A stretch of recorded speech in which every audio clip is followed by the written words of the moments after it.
Morning Joe co-host Mika Brzezinski upset women who accused Mark Halperin of sexual harassment when she reported on air Friday that she had tried to arrange a meeting so the now disgraced political analyst could apologize.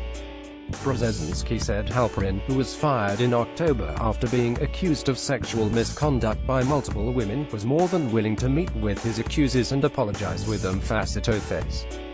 The MSNBC star said she actually tried to offer him to them, but the women don't want to talk to him. Washington Post reporter Paul Fahey tweeted a letter that 10 of Halperin's accusers sent to MSNBC following Brzezinski's comments.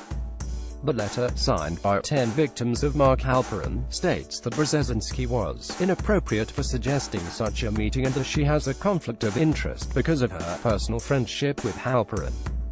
Sexual harassment and assault is illegal in the workplace, and represents a violation of the policies and standards of NBC News, the letter said. It is an unethical and harmful request to ask that sexual assault victims confront their accusers in person and, in particular, on live TV. The letter goes on to ask that Brzezinski to practice higher standards of editorial judgment, compassion and human decency. Brzezinski issued a statement late Friday. "We have been trying our best on Morning Joe to have an honest conversation about sexual harassment and sexual assault. The issue has hit close to home given that Mark Halperin was on our show.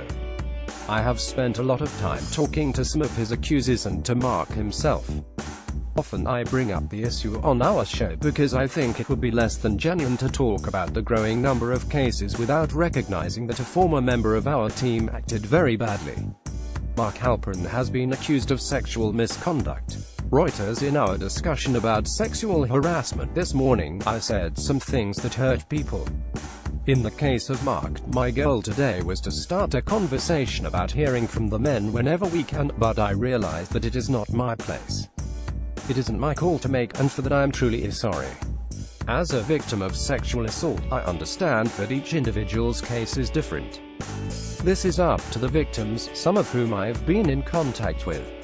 My hope is for all of us to come together to support the brave women who speak out and help make workplaces safer as we continue this difficult conversation in the months and years ahead. Back in October, Halperin was fired by NBC, MSNBC and HBO amid multiple misconduct accusations. NBC News chairman Andy Lack was quick to separate himself from Halperin, as the accusations arose from Halperin's time at ABC, as opposed to NBC. Lack has been significantly less transparent when it comes to sexual misconduct problems within his own company.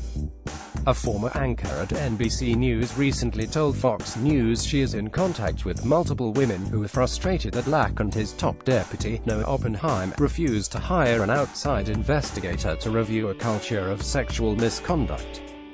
The former anchor, who has so far asked not to be identified, said numerous women began contacting each other when now disgraced. Today, star Matt Lauer was fired over inappropriate sexual behavior last month.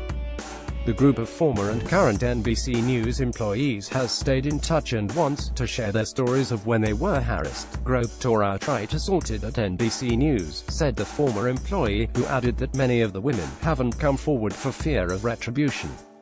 Beyond the firings of Lauer and Halperin, MSNBC recently admitted that star Chris Matthews settled in 1999 with a former producer who accused him of sexual harassment, fired senior vice president Matt Zimmerman after he engaged in inappropriate conduct with more than one woman at the network, and suspended Morning Joe contributors Glenn Thrush and Harold Ford Jr. after they were accused of harassment by women.